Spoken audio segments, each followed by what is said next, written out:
BJP leader Sushil Kumar Modi का कहना है कि उन्हें खुशी है कि जिन्होंने बिहार को लूटा उन्हें सजा हो रही है।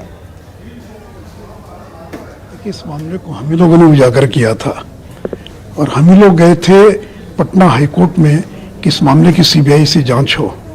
तो अगर पटना हाईकोर्ट की मॉनिटरिंग में अगर सीबीआई की जांच नहीं होती तो जिससे साजिश रची थी इन लोगों ने, सारा मामला रफा दफा हो जाता। मुझे खुशी है कि जिन लोगों ने बिहार को लूटा उनको सजा हो रही है और ये मामला 139 करोड़ रुपए का था, उस जमाने का 139 करोड़। आज अगर उसको आंका जाए तो 765 करोड़ रुपया उसकी कीमत होगी। तो यानी आज के हिसाब से 765 करोड़ रुपए की अवैध निकासी ट्रेजरी से हो गई और मुख्यमंत्री भी थे, वित्त मंत्री भी थे, तो इनकी पूरी मिली भगत थी सारे मामले के अंदर।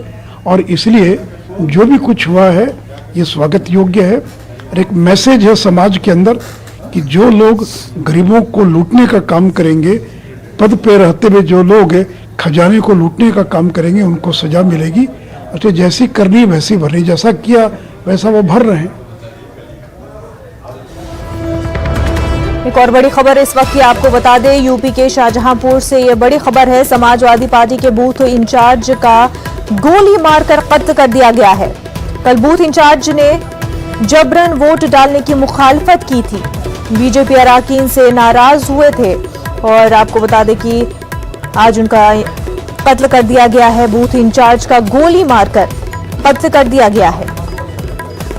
शाहजहांपुर से आपको ये बड़ी खबर बता रहे हैं, जहां पर समाजवादी पार्टी के बूथ इंचार्ज का गोली मारकर कत्ल कर दिया गया है। कल बूथ इंचार्ज ने जबरन वोट डालने की मुखालफत की थी और